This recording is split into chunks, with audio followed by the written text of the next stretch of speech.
끝났다고 느끼는 저녁 정약용의 밤. 그대들은 하루를 마치고 홀로 앉아 이미 모든 것이 지나갔다고 느낀 적이 있는가? 많은 이들이 믿는다. 은퇴하면 여유가 생기고 시간이 남으면 행복해질 거라고. 그러나 진짜 문제는 시간의 양이 아니라 시간을 마주하는 태도에 있다. 빈 시간은 자유가 아니라 무게가 되기도 한다. 저녁 8시 거실에 홀로 앉은 한 남자가 있었다. 텔레비전 소리만 집안을 채우고 있었지만 정작 그의 귀에는 아무것도 들리지 않았다. 30년 넘게 다닌 회사에서 물러난 지 석 달. 처음엔 해방감이었지만 이제는 하루가 너무 길기만 했다. 아내는 친구들과 모임이 있다며 나갔고 자녀들은 각자의 삶에 바빴다. 휴대폰을 들여다봐도 알림 하나 없는 화면만 그를 맞았다. 그때 문득 떠오른 것이 정약용의 첫 유배의 밤이었다. 1801년 겨울 한양에서 강진으로 끌려가던 길. 벼슬도 명예도 가족도 한순간에 빼앗긴 채 낯선 방에 홀로 누워야 했던 그 밤을. 천장을 올려다보며 그가 느꼈을 막막함은 지금 이 남자가 느끼는 허무와 다르지 않았을 것이다. 그러나 정약용은 그 밤 일기장에 이렇게 적었다. 몸은 묶였으나 마음은 아직 자유롭다. 세상이 나를 버렸다 해도 내가 나를 버리지 않는다면 끝이 아니다. 이 문장이 오늘의 핵심이다. 외부가 정한 끝과 내가 정하는 시작 사이에는 선택의 여지가 있다. 은퇴한 남자는 텔레비전을 끄고 서재로 들어갔다. 먼지 쌓인 일기장을 꺼내 펼쳤다. 첫 장에 날짜를 적고 한 줄을 써내려갔다. 오늘부터 나는 나와의 약속을 시작한다. 유배지로 떠나던 정약용도 첫날 밤 비슷한 다짐을 했었다. 세상의 시선이 아닌 자신의 기준으로 하루를 채워가겠다는 결심을. 그 결심이 18년의 유배를 500권의 저술로 바꾸어낸 힘의 시작이었다. 끝이라고 느끼는 순간 우리에게는 두 가지 선택이 있다. 그대로 주저앉거나 아니면 다른 시작을 준비하거나. 정약용이 보여준 것은 후자의 가능성이었다. 빼앗긴 것을 세는 대신 남은 것으로 무엇을 할지를 생각했던 그의 밤은 절망이 아니라 전환점이 되었다. 오늘 밤 그대는 무엇을 끝이라 부르고 있는가? 그리고 그 끝에서 어떤 시작을 상상할 수 있는가? 답은 텔레비전 화면이 아니라 그대의 마음속에 있다. 정약용이 그랬듯 세상이 정한 끝을 넘어 자신만의 시작을 만들 수 있는 힘은 언제나 우리 안에 있었다. 외로움이 쓸쓸함에서 공부방으로 바뀌는 순간. 외로움을 피하려 할수록 더 깊어진다는 것을 아는가? 사람들은 흔히 말한다. 혼자가 되면 외롭다고. 그런데 정작 외로운 것은 혼자임이 아니라 혼자임을 두려워하는 마음이다. 외로움을 적으로 만들면 평생 싸워야 하지만 친구로 만들면 가장 좋은 스승이 된다. 주말 오후 한 여인이 거실 소파에 앉아 있었다. 휴대폰을 들었다 놓기를 반복했다. 연락할 사람을 찾아 목록을 후려봤지만 막상 전화할 이유가 없었다. 예전엔 바쁘다는 핑계로 만나지 못했는데 이제는 시간은 많은데 만날 사람이 없었다. 침묵이 무거웠다. 정약용도 유배 초기 비슷한 무게를 견뎌야 했다. 강진의 작은 방에서 홀로 앉아 창밖을 보던 날들. 한양에서는 찾아오는 이들로 문전성시였지만 이곳에서는 며칠이고 사람 구경을 못할 때가 많았다. 처음엔 그도 외로움을 밀어내려 했다. 하지만 어느 날 생각을 바꾸었다. 외로움이 찾아왔다면 차라리 그것과 함께 앉아보자. 그는 빈 시간을 적이 아닌 기회로 보기 시작했다. 책상 앞에 앉아 붓을 들었다. 처음엔 무엇을 써야 할지 막막했지만 곧 자신의 생각을 글로 옮기기 시작했다. 아침의 새소리, 바람의 방향, 농부들의 일하는 모습, 어제 읽은 책의 구절들. 혼자 있는 시간이 길수록 관찰은 깊어졌고 생각은 정교해졌다. 이것이 오늘의 통찰이다. 고독을 채우려 하지 말고 고독 안에서 자신을 채워라. 그 여인도 조금씩 변화를 시도했다. 휴대폰을 내려놓고 노트를 펼쳤다. 오늘 본 것, 느낀 것을 적기 시작했다. 창밖나무의 잎사귀 색깔, 커피 향기, 어제 읽다만 책의 한 구절. 처음엔 어색했지만 며칠 지나자 노트가 조금씩 채워졌다. 정약용은 말했다. 사람이 떠난 자리를 한탄하지 말고 그 자리에 생각과 공부를 채워라. 실제로 그의 가장 깊은 통찰들은 가장 외로웠던 시기에 나왔다. 목민심서도, 경세유표도, 흠음신서도 모두 혼자 있는 시간의 산물이었다. 외로움에는 두 종류가 있다. 빈 것을 두려워하는 외로움과 비워진 공간을 가능성으로 보는 외로움. 전자는 고통이지만 후자는 성장의 토양이 된다. 며칠 후 그 여인은 도서관에 갔다. 오랫동안 읽고 싶었던 책들을 빌려왔다. 저녁이면 차를 우려 마시며 책을 읽었다. 노트는 생각들로 가득 차기 시작했다. 휴대폰은 더 이상 들여다보지 않았다. 혼자 있는 시간이 달라졌다. 예전엔 견뎌야 할 시간이었다면 이제는 기다려지는 시간이 되었다. 정약용이 유배지에서 발견한 것처럼 고독은 처벌이 아니라 선물이 될 수 있었다. 오늘 저녁 혼자 있는 시간이 찾아온다면 어떻게 맞이할 것인가? 외로움을 밀어낼 것인가? 아니면 그 안에서 자신을 발견할 것인가? 선택은 그대의 몫이다. 인생의 시계는 뒤에서도 다시 감긴다. 그대는 이 나이에 무슨 이라는 말로 자신을 막은 적이 있는가? 우리는 종종 착각한다. 배움의 적당한 시기가 따로 있다고. 하지만 진실은 이렇다. 배움을 멈춘 순간 늙기 시작하고 배움을 시작한 순간 다시 젊어진다. 65의 한 남자가 문화센터 앞에서 망설이고 있었다. 기타 강좌 포스터를 보며 한숨을 쉬었다. 젊은 시절부터 배우고 싶었지만 늘 다음으로 미뤄왔다. 이제는 너무 늦었다는 생각이 발목을 잡았다. 손가락도 예전 같지 않고 기억력도 떨어진다고 스스로에게 변명했다. 그런데 정약용은 어땠는가? 49의 유배를 떠나 67까지 인생의 황금기라 불리는 시기를 변방에서 보냈다. 보통 사람이라면 인생이 끝났다고 생각할 나이와 상황이었다. 하지만 그는 오히려 이렇게 말했다. 이제야 진짜 공부를 시작할 수 있게 되었다. 벼슬의 의무에서 벗어나니 순수하게 알고 싶은 것을 탐구할 자유가 생긴 것이다. 50이 넘은 나이에 그는 의학을 새로 공부하기 시작했다. 마을 사람들을 치료하기 위해서였다. 농사법을 연구하고 다산초당에서 제자들을 가르쳤다. 남들이 보기엔 인생의 끝자락이었지만 그에게는 가장 생산적인 시기가 되었다. 핵심은 이것이다.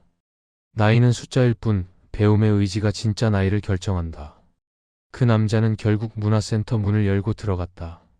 강좌 신청서를 받아들었다. 손이 떨렸지만 이름을 적었다. 첫 수업날 교실에는 다양한 연령대의 사람들이 있었다. 20대 청년도 70대 할머니도 있었다. 모두가 초보자였다. 강사가 말했다. 기타는 나이가 아니라 열정으로 배우는 악기입니다. 서툰 손가락으로 첫 코드를 잡았을 때 삐걱거리는 소리가 났다. 하지만 모두가 웃었다. 실수가 부끄러운 것이 아니라 시작의 증거였다. 정약용도 유배지에서 많은 것을 처음 시도했다. 차 재배법을 배우고 양봉을 연구하고 기계 제작을 구상했다. 실패도 많았다. 하지만 그는 실패할 때마다 아직 배울 것이 남아있다며 기뻐했다고 전해진다. 3달 후 그 남자는 간단한 곡을 연주할 수 있게 되었다. 완벽하지는 않았지만 스스로 만들어낸 선율이었다. 아내가 말했다. 당신이 이렇게 생기 있는 모습은 처음 봐요. 배움이 가져다 주는 것은 지식만이 아니다. 자신이 아직 성장할 수 있다는 증거, 내일이 오늘과 다를 수 있다는 희망을 준다.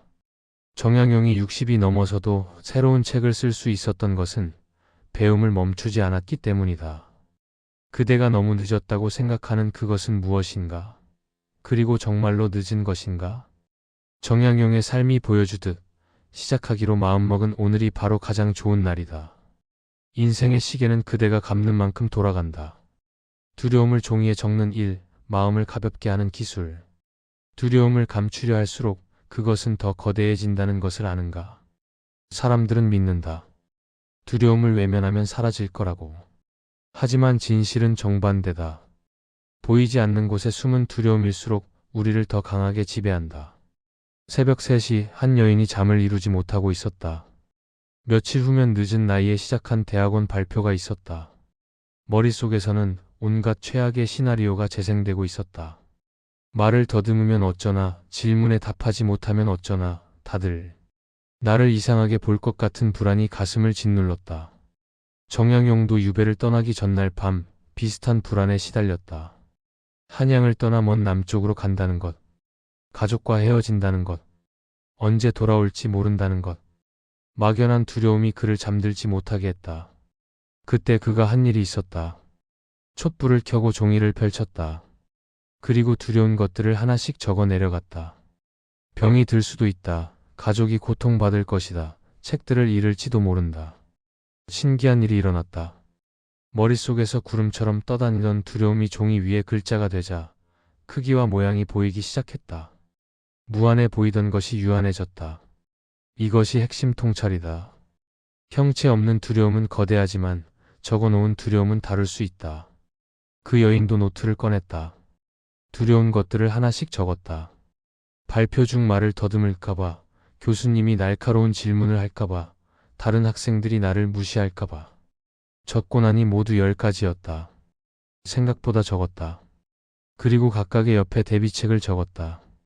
발표문을 더 연습하기, 예상 질문 준비하기, 모르면 솔직히 모른다고 하기. 정약용도 두려움 목록 옆에 자신이 할 수 있는 일들을 적었다. 건강을 위해 매일 운동하기, 가족에게 편지 자주 쓰기, 외울 수 있는 것은 외워두기. 그리고 마지막에 이렇게 덧붙였다. 내가 할 수 없는 것은 하늘에 맡기고 할 수 있는 것에 집중한다. 발표 당일 그 여인은 떨렸지만 준비한 대로 해냈다. 완벽하지는 않았다. 한 번 말을 더듬었고 모르는 질문도 있었다. 하지만 세상이 끝나지 않았다. 오히려 교수가 말했다. 열정이 느껴지는 좋은 발표였습니다. 정약용도 유배지에 도착한 후 깨달았다. 상상했던 것보다 견딜만 했다는 것을. 물론 힘들었지만 두려워했던 만큼은 아니었다.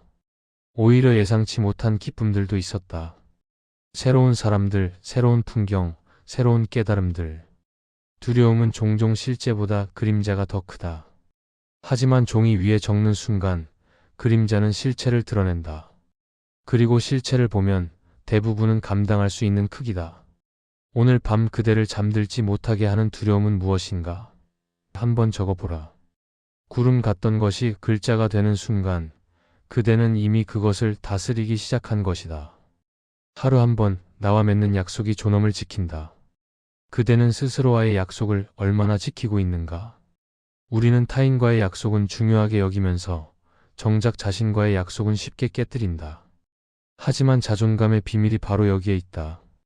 자신과의 작은 약속을 지키는 사람이 스스로를 신뢰할 수 있다. 아침 6시 알람이 울렸다.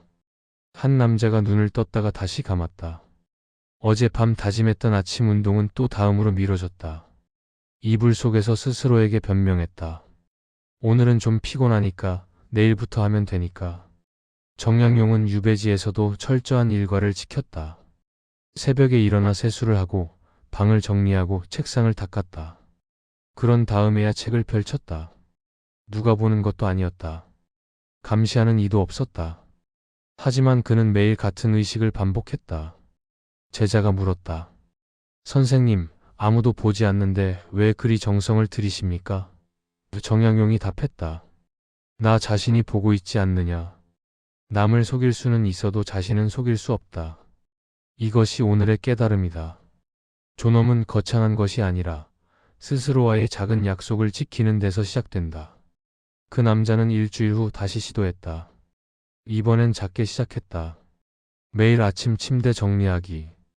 단 5분이면 되는 일이었다. 첫날은 귀찮았지만 해냈다. 둘째 날도 셋째 날도. 일주일이 지나자 습관이 되었다. 작은 성공이 자신감을 주었다. 다음 약속을 추가했다. 하루 15분 산책하기. 비가 와도 춥더라도 나갔다. 처음엔 의무감으로 했지만 곧 기다려지는 시간이 되었다. 정약용도 유배지에서 자신만의 규칙들을 만들었다. 매일 일정량의 글쓰기, 백성들 돕기, 제자 가르치기.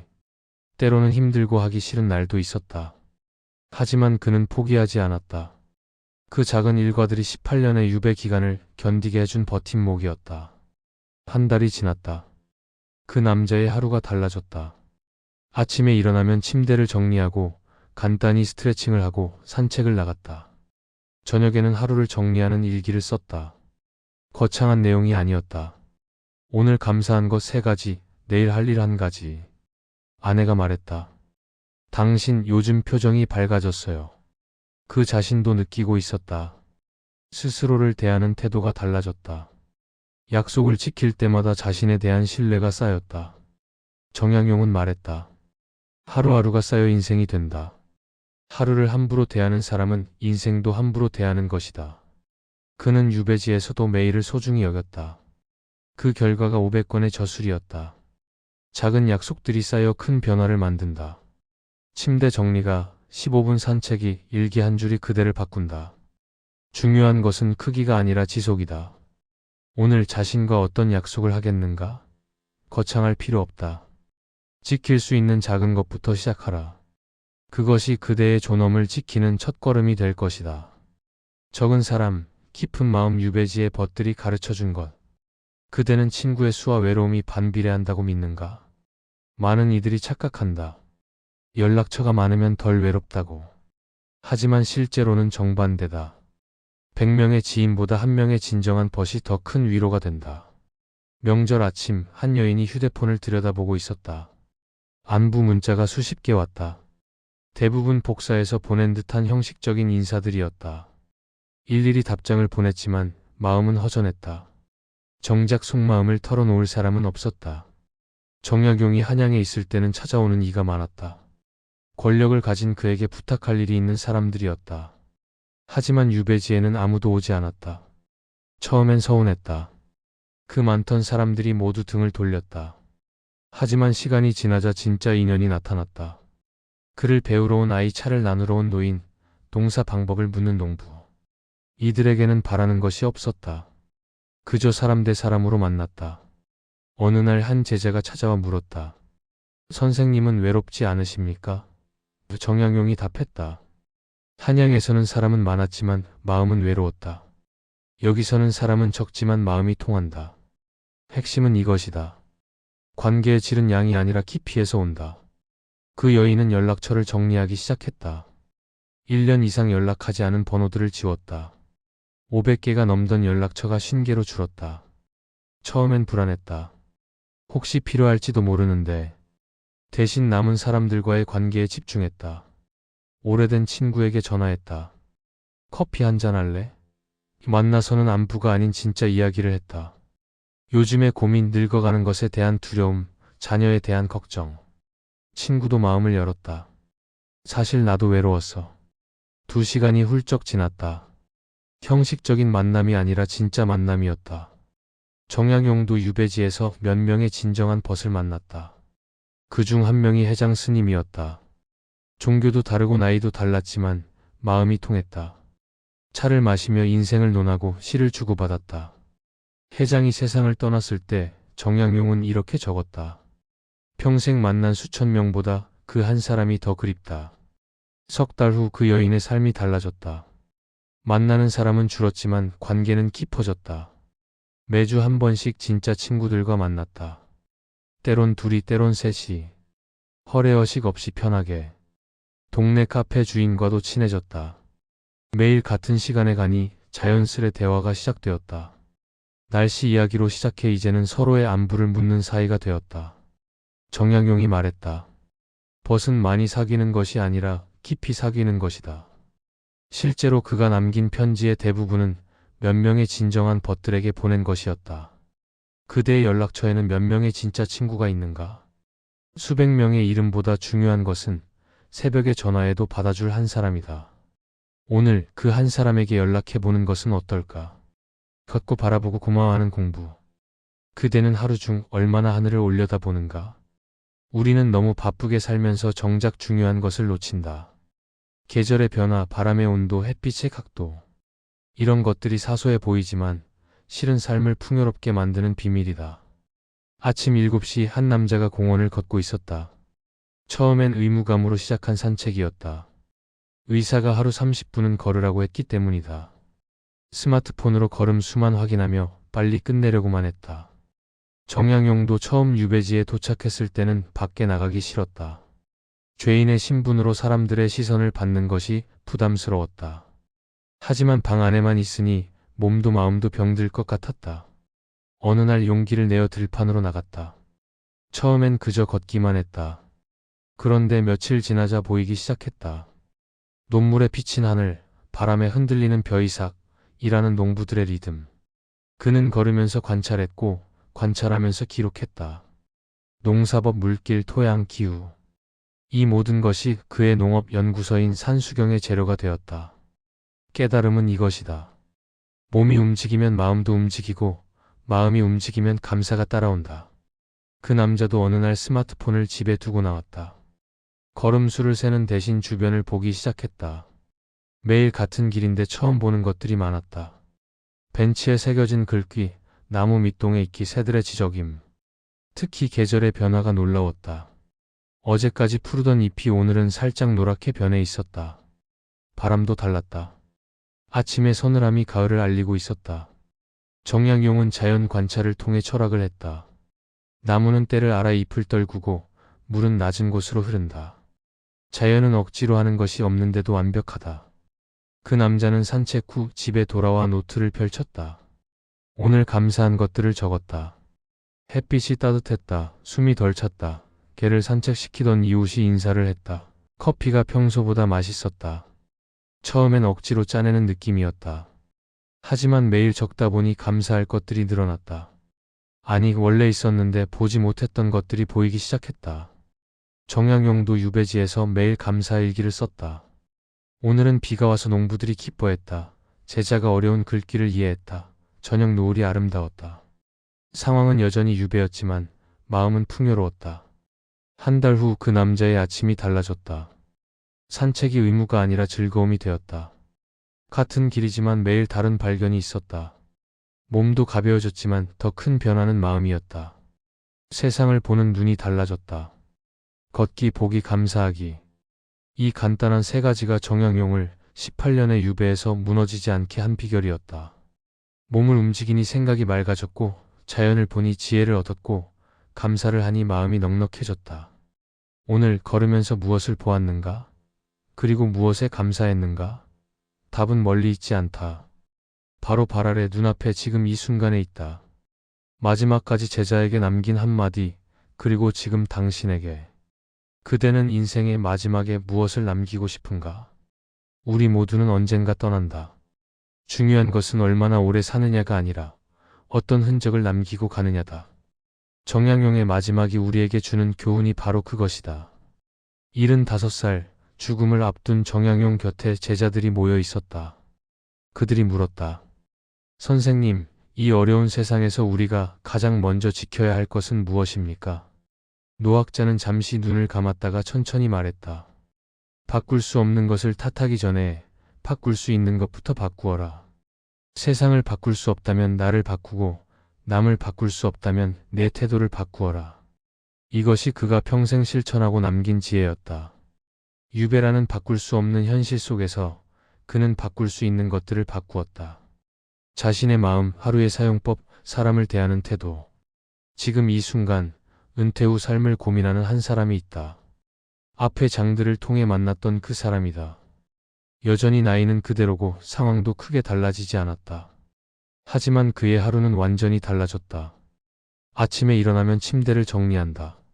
간단한 스트레칭 후 산책을 나간다. 돌아와서는 차를 마시며 책을 읽거나 글을 쓴다. 오후에는 배우고 싶었던 것을 배우러 간다. 저녁에는 하루를 정리하며 감사 일기를 쓴다. 외로움은 여전히 찾아온다. 하지만 이제는 도망가지 않는다. 그 시간을 자신과 대화하는 시간으로 만든다. 두려움도 여전히 있다.